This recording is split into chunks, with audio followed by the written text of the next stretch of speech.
Hi viewers, welcome to Politicos news express at prime time. నేను మీకు ఇస్తున్న ఈ రోజు ఇప్పటి వరకు అప్డేట్స్ ఏంటో ఈ బులెటిన్లో చూద్దాం. ఆంధ్రప్రదేశ్ సీఎం నారా చంద్రబాబు నాయుడు మత్స్యకారుల సంక్షేమానికి మరో కీలక కార్యక్రమాన్ని ప్రారంభించారు. శ్రీకాకుళం జిల్లా హెచ్ఎల్ మండలంలోని బుడుగట్లపాలెం గ్రామంలో ఆయన పర్యటించారు. అక్కడ మత్స్యకారుల సేవల పేరుతో చేపట్టిన ప్రత్యేక కార్యక్రమాన్ని ప్రారంభించారు. సముద్రంలో వేటకు విరామ సమయంలో మత్స్యకార కుటుంబాలకు ఆర్థిక సాయంగా 1,29,178 మంది ఖాతాల్లోకి 20,000 చొప్పున జమ చేశారు. అంతకుముందు సీఎం చంద్రబాబు గ్రామంలోని అమ్మవారి ఆలయాన్ని సందర్శించి మత్స్యకారులను ఉద్దేశించి ప్రసంగించారు. ఈ కార్యక్రమంలో కేంద్ర మంత్రి రెహమాన్ నాయుడు, మంత్రులు, ఎమ్మెల్యేలు పాల్గొన్నారు. మద్యం కుంభకోణం కేసులో సజ్జల శ్రీధర్ రెడ్డికి మే 6 వరకు ఏసీబీ కోర్టు రిమాండ్ విధించింది. సీట్ అధికారులు ఆయన విజయవాడ జిల్లా జైలుకు తరలించనున్నారు. ఎస్పీవై అగ్రో ఇండస్ట్రీస్ యజమాని సజ్జల శ్రీధర్ రెడ్డి మద్యం కుంభకోణం ప్రధాన కుట్రదారుల్లో కీలక నిందితుడిగా ఉన్నాడు. కేసులో A6గా ఉన్న ఆయన్ను సీట్ అధికారులు శుక్రవారం హైదరాబాద్లోని జూబ్లీహిల్స్లో అరెస్ట్ చేశారు. శనివారం విజయవాడకు తీసుకొచ్చి ఏసీబీ కోర్టులో హాజరుపరిచారు.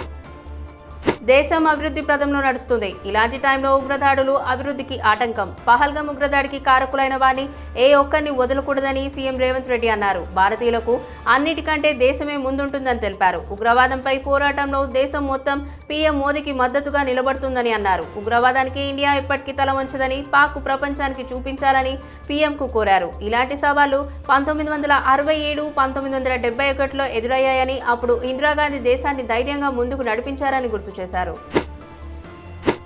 పహల్గామ్ ఉగ్రదాడికి కౌంటర్గా పాక్ వెన్నులో వణుకు పుట్టేలా చర్యలు ఉంటాయని కేంద్ర మంత్రి బండి సంజయ్ అన్నారు. ఇవాళ హైదరాబాద్లోని మర్రి చెన్నారెడ్డి మానవ వనరుల అభివృద్ధి కేంద్రంలో నిర్వహించిన రోజ్గార్ మేళాకు ఆయన ముఖ్య అతిథిగా హాజరయ్యారు. అనంతరం ఉద్యోగాలకు ఎంపికైన 100 మంది అభ్యర్థులకు అపాయింట్మెంట్ లెటర్లను అందజేశారు. ఈ సందర్భంగా ఆయన మాట్లాడుతూ అమాయక టూరిస్టులు ప్రాణాలు తీసిన పాక్ ప్రేరేపిత ఉగ్రముఖాలు తగిన మూల్యం చెల్లించుకోక తప్పదని అన్నారు. రాహుల్ గాంధీపై బీఆర్ఎస్ ఎమ్మెల్సీ కవిత చేసిన వ్యాఖ్యలకు TPCC chief Mahesh Kumar Goud counter ఇచ్చారు. కేసీఆర్ హయాంలో హైదరాబాద్ భూముల అమ్మకాల లెక్కలపై మాట్లాడాలన్నారు. లిక్కర్ వ్యాపారం చేసిన కవిత రాహుల్పై మాట్లాడటం సిగ్గుచేటని మండిపడ్డారు. కవిత వాళ్ళ నాన్న, అన్న హైదరాబాద్ చుట్టూ 10,000 ఎకరాల భూమిని ప్రైవేటు సంస్థలకు అప్పనంగా ఇచ్చారు. ఆమెకు చిత్తశుద్ధి ఉంటే ముందుగా వాటి లెక్కలు బయటకు తీయాలి. లిక్కర్ వ్యాపారం చేసే ఆమె దేశం కోసం శ్రమిస్తున్న రాహుల్ గాంధీని విమర్శిస్తే ప్రజలు హర్షించరు అని మహేష్ కుమార్ వ్యాఖ్యానించారు. పాకిస్తాన్ ఉగ్రదాడులు, మిలిటెంట్లతో పోర్లకు తాము ఎప్పుడు సిద్ధమేనని భారత ఆర్మీ తమ ఉద్దేశాన్ని స్పష్టం చేసింది.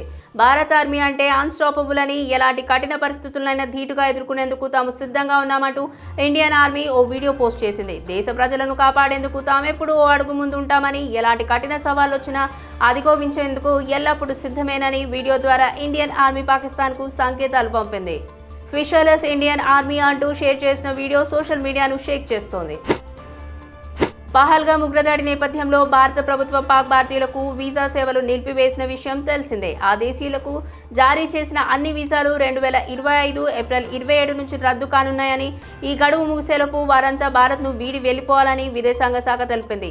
ఈ నేపథ్యంలో పాక్ జాతీయురాలు సైమా హైదర్ను దేశం నుంచి బహిష్కరిస్తారంటూ వార్తలు వచ్చాయి. దీనిపై ఆమె స్పందిస్తూ తనకు పాక్ వెళ్లే ఉద్దేశం లేదని, ఇక్కడే ఉండేందుకు అనుమతించాలని ప్రధాని నరేంద్ర మోడీ యూపీ సీఎం యోగిలకు విజ్ఞప్తి చేసింది. ఒకప్పుడు తాను పాకిస్తాన్ పౌరురాలైనప్పటికీ ఇప్పుడు భారత్ కోడలినని, దయచేసి తనను ఆ దేశానికి పంపొద్దని భారత ప్రభుత్వానికి విజ్ఞప్తి చేసింది. 2023లో తన ప్రియుడు సచిన్ మీనాను వివాహం చేసుకున్నప్పుడు తన హిందూ మతాన్ని స్వీకరించానని తెలిపింది.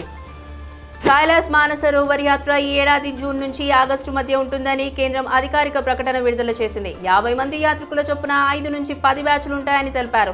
ఉత్తరాఖండ్ లీపులేక్ పాస్, సిక్కింలోని నాథులా పాస్ మీదుగా యాత్ర సాగుతోంది. KMY.gov.in వెబ్సైట్ ద్వారా దరఖాస్తు చేసుకోవచ్చు. ఎంపిక ప్రక్రియ పూర్తిగా డిజిటల్గానే ఉంటుందని పేర్కొంది. కరోనా తర్వాత ఇదే తొలి కైలాస్ మానసరోవర్ యాత్ర అని పేర్కొంది. పాకిస్తాన్ ప్రధాని షహబాజ్ షరీఫ్ జమ్మూ కాశ్మీర్పై సంచలన వ్యాఖ్యలు చేశారు. కాశ్మీర్ తమకు జీవనాడి లాంటిదని ఇండియాను రెచ్చగొట్టే ప్రయత్నం చేశారు. పహల్గామ్ ఉగ్రదాడి తర్వాత తమపై నిందలు మోపుతున్నారని, దీనిపై స్వతంత్ర పారదర్శక విచారణకు సిద్ధంగా ఉన్నామన్నారు.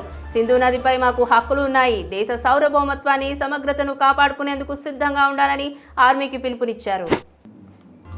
హరిశంకర్ దర్శకత్వంలో పవర్ స్టార్ పవన్ కళ్యాణ్ నటిస్తున్న ఉస్తాద్ భగత్ సింగ్ సినిమా ఆగిపోయినట్టు ప్రచారం జరిగిన విషయం తెలిసిందే. అయితే ఈ మూవీ ఆగిపోలేదని వచ్చే ఏడాది దీనికోసం పవన్ డేట్స్ కేటాయిస్తున్నారని తాజాగా ఓ వార్త సోషల్ మీడియాలో చెక్కలు కొడుతోంది. ఈ చిత్రానికి ఆయన 170 కోట్లు పారితోషికం అందుకున్నట్లు ప్రచారం జరుగుతోంది. కాగా దీనిపై నిర్మాతల నుంచి స్పష్టత రావాల్సింది. పహల్గామ్ ఉగ్రదాడి నేపథ్యంలో టీమిండియా మాజీ కెప్టెన్ సౌరవ్ గంగూలీ కీలక వ్యాఖ్యలు చేశారు. పాకిస్తాన్ క్రికెట్తో సంబంధాలను తెంచుకోవాలని బీసీసీఐకి సూచించారు.